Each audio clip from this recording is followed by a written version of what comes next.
Hello everyone, नमस्कार सभी को। स्वागत है आप सभी का आपके अपने YouTube platform commerce spotlight by जारे अड्डा। आज के सेशन में आप सभी के लिए एक बहुत ही इंपॉर्टेंट इंफॉर्मेशन और बहुत ही इंपॉर्टेंट चीजें लेके आया हूं।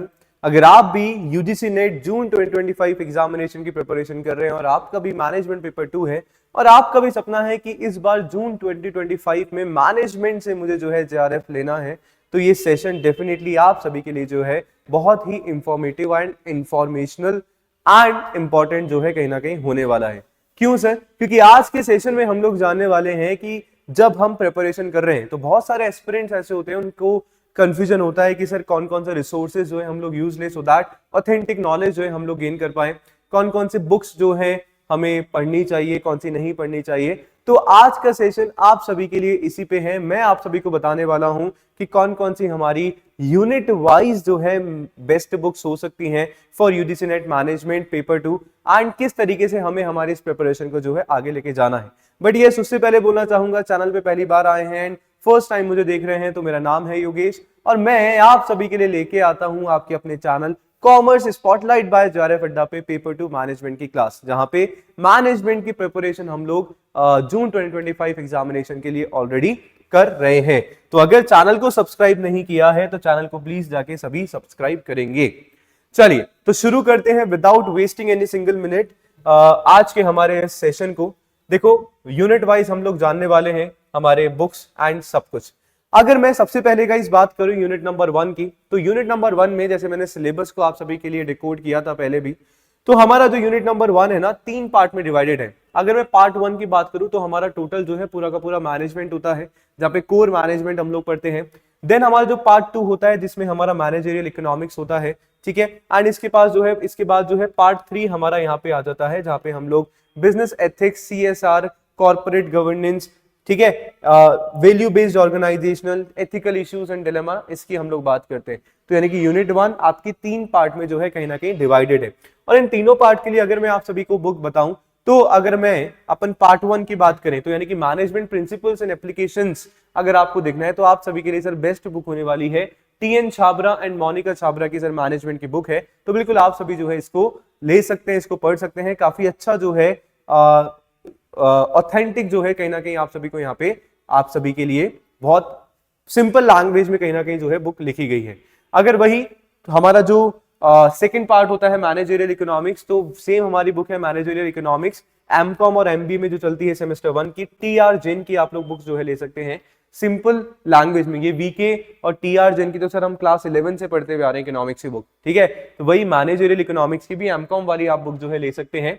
बहुत अच्छा है, सिंपल लैंग्वेज में और बहुत सारे एग्जांपल्स के साथ जो है आप सभी को बताया गया है। इसके अलावा कॉर्पोरेट गवर्नेंस की अगर आपको चाहिए तो बिल्कुल आप जो है इनकी यानी जो ABD पब्लिकेशन है, इनकी कहीं ना कहीं बुक जो है रेफर कर सकते हैं, ठीक है। तो यानी कि पूरा का पूरा मैंने आप सभी को बता दिया यूनिट नंबर 1 का कहां से क्या अपन को पढ़ना है। पूरा मटेरियल जो है आप सभी को ऑथेंटिक रिसोर्सेज के साथ में इस पर्टिकुलर यूनिट नंबर 1 का मिल जाएगा। अगर अच्छा लगा है तो लाइक जरूर कर देना और इसके साथ में हम लोग चलते हैं यूनिट नंबर 2 में। अब गाइस जो यूनिट नंबर 2 है ना, हमारा हाफ है क्या। यूनिट नंबर 2 में पार्ट हमारा 1 पार्ट है। पार्ट 1 हमारे पास ऑर्गेनाइजेशनल बिहेवियर और इंडिविजुअल बिहेवियर का आ जाता है और पार्ट 2 में हमारा जो है HRM ह्यूमन रिसोर्स मैनेजमेंट आ जाता है, ठीक है। तो यानी कि ऑर्गेनाइजेशनल बिहेवियर में हम लोग इंडिविजुअल बिहेवियर भी पढ़ते हैं, ऑर्गेनाइजेशनल बिहेवियर पढ़ते हैं, ग्रुप बिहेवियर हम लोग पढ़ते हैं, जहाँ पे इंटरपर्सनल बिहेवियर हमारा होता है, organisational culture and climate, workforce diversity, है ना, organisational behaviour, emotion and stress management. ये सारे के सारे टॉपिक्स हमारे पास यूनिट नंबर 2 के पार्ट 1 में आते हैं। और यूनिट नंबर 2 का पार्ट 2 हमारे पास होता है HRM का पार्ट यहाँ पे आ जाता है, जहाँ पे बेसिक HRM हमारा HRP human resource planning, recruitment, selection, induction, training, development, job analysis, ठीक है, जॉब डिस्क्रिप्शन, ये सारे के सारे टॉपिक्स हमारे पास यूनिट नंबर 2 में आते हैं। तो इन दोनों चीजों के लिए आप सभी के लिए कुछ बुक्स हैं। ऑर्गेनाइजेशनल बिहेवियर की आप जो है स्टीफन P. रॉबिन्स की जो है आपकी लेटेस्ट पियर्सन का जो है आपका लेटेस्ट एडिशन का आप लोग जो है बुक पढ़ सकते हैं। काफी अच्छा आप सभी को जो है यहाँ पे कंटेंट मिल जाएगा, ऑथेंटिक कंटेंट मिल जाएगा। इसके अलावा HRM का हमारा TN Chhabra and again Monika S. Chhabra का हमारा बुक है, ठीक है ना। तो आप लोग जो है HRM यहाँ से अपना अच्छा खासा जो है कवर कर सकते हैं। And human resource and personal management का अगर आपको देखना है तो आप अश्वत्थापा की जो आपकी बुक है, बिल्कुल आप सभी जो है ले सकते हैं इनका 4th एडिशन। ठीक है, यूनिट नंबर 2 का भी सर हमारा पूरा का पूरा काम खत्म हो गया। यूनिट नंबर 2 की भी टेंशन पूरी तरीके से खत्म हमारी हो चुकी है। अगर मैं बात करूं आप सभी से यूनिट नंबर 3, जो यूनिट नंबर 2 में हमारा एचआरएम स्टार्ट किया था हमने, वो हमारा कहीं ना कहीं यूनिट नंबर 3 तक चलता है, जहां पे यूनिट नंबर 2 में हम एचआरएम पढ़ते हैं और यूनिट नंबर 3 में हम एसएचआरएम पे भी आ जाते हैं, यानी कि स्ट्रैटेजिक ह्यूमन रिसोर्स मैनेजमेंट हम लोगों को पढ़ना होता है, जिसमें बहुत सारे हमारे पास टॉपिक हो जाते हैं। आपके परफॉर्मेंस मैनेजमेंट हो गया, टैलेंट मैनेजमेंट आप सभी का हो गया, employee engagement, work life balance, ठीक है, इंडस्ट्रियल रिलेशन, ट्रेड यूनियन, इन सब के बारे में हम लोग बात करें। इंटरनेशनल एचआरएम हो गया, आपका ग्रीन एचआरएम हो गया, ये सारे के सारे टॉपिक्स आपके यूनिट नंबर 3 में हमारे लिए इंपॉर्टेंट हो जाते हैं। तो अगेन सर इन सारी चीजों के लिए हमारे पास बुक आती है TN Chhabra and Monika S Chhabra. तो यानी कि अगर आप ये बुक ले लेते हैं तो हमारी जो बाकी की 2 यूनिट्स हैं, यानी कि यूनिट नंबर 2 और 3, दोनों का कहीं ना कहीं जो है इनमें काम आप सभी का हो जाएगा। ठीक है, सब कुछ जो है कहीं ना कहीं आप सभी अच्छे से कवर अप कर पाएंगे। गाइस नेक्स्ट हमारे पास आता है यूनिट नंबर 4। अब unit number 4 and unit number 5, 4 and 5, ठीक है। तो 2 हमारे पास ये यूनिट ऐसी है। यूनिट नंबर 4 में जो है हम लोग फाइनेंस की बात करें, यूनिट नंबर 5 में हम लोग जो है फाइनेंशियल मैनेजमेंट देखते हैं। काफी अच्छी यूनिट है, काफी स्कोरिंग यूनिट है और 100% चीज आपकी यहां से पूछी जा रही है हमेशा एग्जामिनेशन में। चलो अगर मैं बात करूं यहाँ पे क्या क्या होता है सर, अकाउंटिंग प्रिंसिपल, स्टैंडर्ड्स हो गए, रेशियो एनालिसिस हो गया, फाइनेंशियल स्टेटमेंट में फंड फ्लो हो गया, कैश फ्लो हो गया, ड्यू पॉइंट एनालिसिस हो गया, आपका कॉस्ट शीट आपका हो गया, marginal costing, cost volume analysis, standard costing, variance analysis, है ना। एंड देन हमारे पास ये वाले नीचे वाले टॉपिक आते हैं फाइनेंशियल मैनेजमेंट के, capital structure, budgeting, leverages, break even point, ये सारे के सारी चीजें, राइट। अब इनको जो है हमें अच्छे से पढ़ना है, इनको हमें अच्छे से समझना है। तो किस तरीके से हम लोग अच्छे से करेंगे, सुनना और समझना। साथ में कॉर्पोरेट फाइनेंस भी आता है। देखो सबसे पहले तो मैं आप सभी को बोलूंगा कि बहुत सारे हमारे ऐसे यहाँ पे एस्पिरेंट है जिन्होंने कहीं ना कहीं अपनी ग्रेजुएशन में बीकॉम किया है। अगर आपने अपना बीकॉम किया है ना यहाँ पे, तो सर ये वाली जो चीजें हैं, अकाउंटिंग स्टैंडर्ड और फाइनेंशियल स्टेटमेंट, ये तो आपको क्लास 11 में मिल जाएगा अच्छे से। क्लास 11 की बुक से अच्छा कोई हो ही नहीं सकता। आपके अकाउंटिंग के प्रिंसिपल्स, फंडामेंटल्स पूरा का पूरा आपका लिखा हुआ है। मैं वही सजेस्ट करूंगा, चाहे एनसीईआरटी पढ़ो या कोई भी स्टैंडर्ड बुक ले लो, वहां पे बढ़िया अच्छी नॉलेज के साथ में, कंटेंट के साथ में आपको बताया गया है। ठीक है, ratio analysis, fund flow, cash flow आपने अपनी ग्रेजुएशन में डेफिनेटली पढ़े होंगे अगर आपने बीकॉम किया है तो। ठीक है, तो वहां पे डेफिनेटली आप सभी को मिल जाएगा और कोई बुक देखने की जरूरत ही नहीं है आप सभी को, है ना।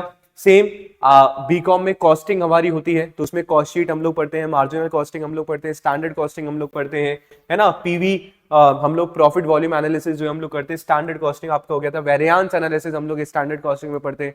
पूरी की पूरी कॉस्टिंग की बुक है, I remember BCom second year में चलती है। तो अगर आपने किया है तो सर आपको फिर और कोई बुक लेने की जरूरत ही नहीं है। आप लोगों के पास अगर प्रीवियस पहले की बुक्स रखी हैं तो अच्छी बात है, वरना आप मार्केट से वही जाके ले लो, कोई दिक्कत परेशानी वाली बात है नहीं।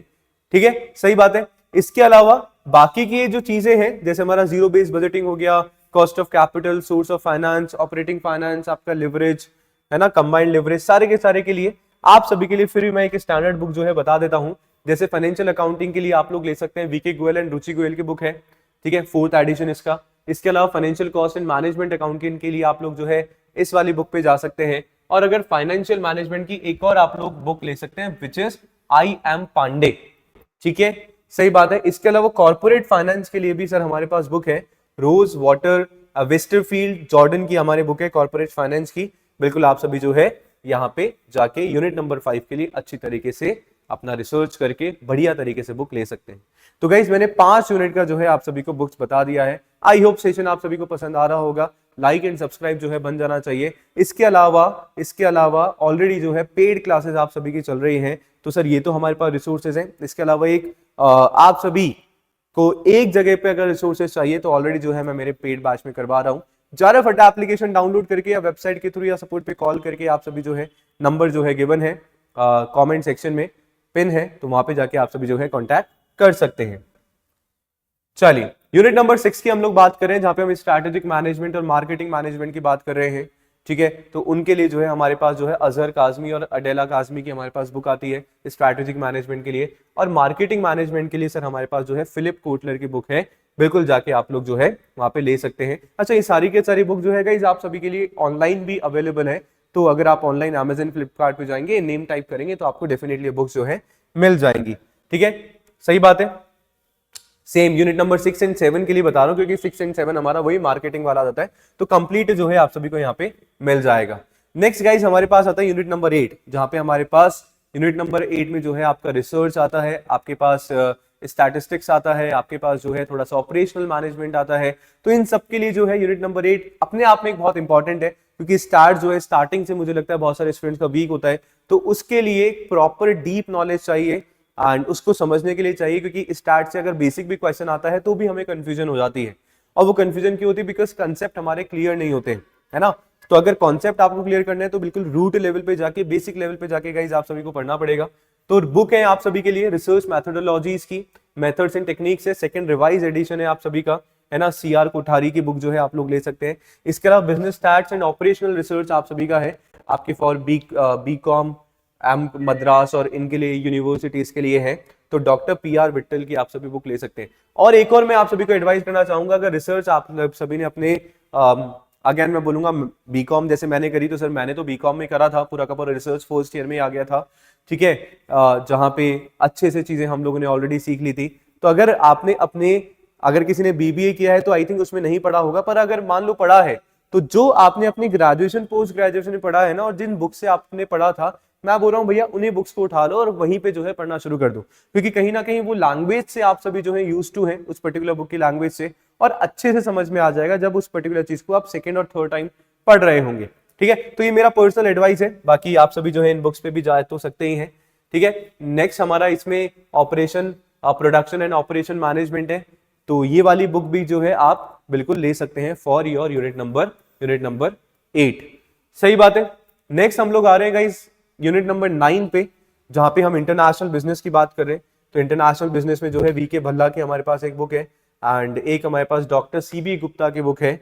ठीक है, तो दोनों ही आपको सजेस्ट करना चाहूंगा, अच्छे से आप इनको पढ़ सकते हैं, सिंपल लैंग्वेज में अच्छा खासा कंटेंट जो है आप सभी के लिए बताया गया है। ठीक है, एंड देन लास्ट यूनिट हमारे पास हो जाता है यूनिट नंबर 10, जहां पे हम लोग एंटरप्रेन्योरशिप हम लोग बात करते हैं, जहां पे हम लोग इंडस्ट्रीज की बात करते हैं, जहां पे हम लोग सिकनेस ऑफ इंडस्ट्रीज हम लोग पढ़ते हैं, स्मॉल स्केल इंडस्ट्रीज हम लोग पढ़ते हैं। तो इसके लिए जो है एंटरप्रेन्योरशिप के लिए आर्य कुमार की सर हमारी बुक है, बेस्ट है। ठीक है, अच्छे से जाके इसमें आप पढ़ो, अच्छे से जाके आप सभी जो है इस पर्टिकुलर बुक से अपने नोट्स बना सकते हैं। तो गाइस मैंने जो है पूरा का पूरा 10 यूनिट्स का आप सभी को रिसोर्स बता दिए हैं, बेस्ट बुक्स जो है बता दी हैं, जो डेफिनेटली मैं आप सभी को जो है सजेस्ट करना चाहूंगा। इनके अलावा अगर और कुछ मेरे को अच्छा लगता है तो डेफिनेटली मैं आप सभी के लिए डेफिनेटली वीडियो बनाऊंगा कि इनसे अच्छी और भी कोई अगर बुक है या कुछ ऐसी बुक जहां पे और अच्छा सिंपल लैंग्वेज में नहीं, यानी कि गागर में सागर भरने वाला कोई पर्टिकुलर अगर हमें रिसोर्सेज मिलता है तो डेफिनेटली मैं आप सभी के लिए वो भी लेके आऊंगा। आई होप सेशन अच्छा लगा होगा। अब आप लोग का ये क्वेश्चन होगा कि सर इतनी सारी बुक्स हैं, हमें पता कैसे चलेगा कि हमारे यूजीसी नेट एग्जामिनेशन के लिए क्या जरूरी है क्या नहीं है। बिल्कुल सही बात है सर, यूजीसी नेट एग्जामिनेशन में पेपर 2 की अगर हम बात करें तो व्हाट आई से ना, पेपर 2 हमारा कहीं ना कहीं एक महासागर है, जिसमें आप जितने ज्यादा अंदर जाओगे उतने डूबते चले जाओगे। We have to set our boundaries, मेरा ये पर्सनल ओपिनियन है, हमें हमारी बाउंड्रीज हमें वहां पे सेट करनी है, लिमिटेशन हमें सेट करनी है, हमें देखना है कि क्या मेरे लिए जरूरी है, क्या मेरे लिए जरूरी नहीं है। ये आप लोग कैसे देख पाएंगे? एक छोटा सा होमवर्क गाइस आप सभी को बताना चाहूंगा, आप सभी को देना चाहूंगा फॉर योर एग्जामिनेशन। करना क्या है आप सभी को? सर आप सभी को उठाना है अभी वाला पेपर, यानी कि आपने उठाया दिसंबर 2024 एग्जामिनेशन का क्वेश्चन पेपर। ठीक है, आपने उठाया अभी एक हमारा हुआ था अगस्त 2024 में जो री एग्जाम हुआ था, एक आपने उठाया जून 2024 में जो हमारा एग्जामिनेशन हुआ उसका पेपर। सर एक आपने उठा लिया आपका दिसंबर 23 एग्जामिनेशन का पेपर, और एक आपने उठा लिया जून 2023 एग्जामिनेशन का पेपर। ठीक है, तो ये 5 पेपर हमारे पास 5 एग्जामिनेशन के हो जाते हैं सामने। स्टार्ट करना है यहां से, लेटेस्ट से, है ना। आप सभी को जो है यूनिट वाइज टॉपिक लिखना है, 2 से 3 घंटे का होमवर्क है, पर सर आप सभी के लिए एक बहुत अच्छी चीज बता रहा हूं जो आप सभी को फॉलो करनी चाहिए ही चाहिए। आप सभी क्या करिए, दिसंबर 2024 का पेपर आपके पास है, यूनिट वाइज जो है, यूनिट वाइज आप सभी जो है टॉपिक्स लिख लीजिए कि सर कहां से जो है क्वेश्चन हमारे पास आ रहे हैं। ठीक है, आप सभी ने यहाँ पे कुछ टॉपिक्स लिख लिए, सेम आप सभी ने जो है यहाँ पे भी यूनिट वाइज टॉपिक लिख लिए, सेम आपने यहाँ भी करा। ठीक है, सेम आपने जो है यहाँ भी करा और सेम आपने यहाँ भी करा। अब जब आपने इतना सारा अपना होमवर्क किया ना, तो आपके लिए चीजें और सिंपल हो जाएंगी। आप सभी को यहाँ पे लगेगा कि यार कुछ टॉपिक ऐसे हैं जो हर बार एग्जामिनेशन में कहीं ना कहीं हमारे पास पूछे जा रहे हैं, है ना। कुछ टॉपिक ऐसे हैं जो यहाँ भी आया, यहाँ भी आ रहा है, यहाँ भी आ रहा है, यहाँ भी आ रहा है और यहाँ भी आ रहा है। इसका मतलब क्या है कि ये टॉपिक ऐसा है यूजीसी नेट एग्जामिनेशन के लिए जो एग्जामिनर हर बार दे ही रहा है, उसे हमें कभी भी किसी भी हालत में छोड़ के नहीं जाना है। अब वो टॉपिक ऐसा टॉपिक होगा जो थोड़ा सा टिपिकल है ना। आप लोग सोच रहे थे कि नहीं यार इसको मैं छोड़ूंगा, पर आपने देखा, आपको ये करने से पता लग गया कि नहीं यार ये टिपिकल तो है बट इंपॉर्टेंट भी है। अगर ये इंपॉर्टेंट है, हर बार पूछा जा रहा है, तो सर मुझे पढ़ना पड़ेगा, चाहे वो कितना ही टिपिकल हो जाए, कितना ही डिफिकल्ट हमारा कहीं ना कहीं उसका कॉन्सेप्ट और टॉपिक हो जाए। सही बात है। यहां से आपको कुछ ये भी पता चलेगा कि हर साल कौन से नए क्वेश्चंस और किस पैटर्न में आप सभी के बन रहे हैं। अपने आप आपको जो है बढ़िया तरीके से चीजें जो है समझ में आएंगी। ये सारी की सारी चीजें हो जाती हैं आप सभी अगर सेल्फ स्टडी कर रहे हैं तो। इसके अलावा अगर आप सभी मेरे साथ जुड़ना चाहते हैं मेरे कोर्सेज में, तो आप सभी के लिए ऑलरेडी मैं ये सारा का सारा होमवर्क जो है करके बैठा हूं, है ना। आपको केवल सर पढ़ना है अच्छे से। तो जो भी स्टूडेंट्स पेड बैच में हैं उनको ऑलरेडी जो है मैं बता चुका हूं, पूरा एनालिसिस जो है हम लोग कर चुके हैं कि क्या क्या एग्जामिनेशन में आप सभी के लिए पूछा जा रहा है। तो जहां पे लाइव फाउंडेशन बैच आप सभी के लिए है, बेसिक टू एडवांस क्लासेस जो है आप सभी के लिए लेके आ रहा हूं, जहां पे आप सभी को कंटेंट भी प्रोवाइड करवाया जाता है, जहां पे you don't need any books because live classes wise जो है क्विज आपके पास आते हैं, साथ में पीडीएफ जहां से मैं कंटेंट बना रहा हूं सेम पीडीएफ आपके पास चली जाती है, सो दैट वैलिड रिसोर्सेज आप सभी के पास हो और आप सभी जो है अपने नोट्स भी कहीं ना कहीं बना सके। इसके अलावा इंटरव्यू गाइडेंस प्रोग्राम जो है आप सभी को प्रोवाइड करवाया जाता है किसी भी एग्जामिनेशन के लिए 10 ईयर्स के, जैसे मैंने 5 साल का एनालिसिस किया वैसे ही 10 साल के पेपर 1 एंड पेपर 2 दोनों के वीडियो सॉल्यूशन जो है आप सभी को करवाऊंगा लास्ट 10 ईयर्स के पेपर्स, जहां पे डेफिनेटली आप सभी को हेल्प मिलने वाली है। और इसके अलावा पेपर 1 एंड पेपर 2 दोनों के ही आप सभी को क्या मिलने वाले हैं, मॉक टेस्ट भी यहाँ पे मिल जाते हैं और कंप्लीट स्टडी प्लानर आप सभी को प्रोवाइड करवाया जाता है। तो यानी कि पूरा का पूरा होमवर्क करके तब जाके जो है इसको प्रीमियम बैच जो है हम लोगों ने नाम दिया है, जो आपकी जर्नी को डेफिनेटली जो है एक प्रीमियम लेवल तक लेके जाते हैं। और जो कंटेंट आप सभी को गाइस करवाया जा रहा है पेड बैच में, वो कंटेंट सर एग्जाम ओरिएंटेड है। मैं तो बोलूंगा सर आपके अपने चैनल कॉमर्स स्पॉटलाइट बाय जारा फड्डा पे ऑलरेडी मैनेजमेंट की क्लासेस हैं, पहले एक बार क्लासेस जाके देखिए एंड देन डिसाइड करिए कि सर कहां से जो है आप सभी को पढ़ना है। इसके अलावा अगर आप सेल्फ स्टडी कर रहे हैं सर, उसका भी मैंने सही ना कहीं आप सभी को सॉल्यूशन दे दिया है।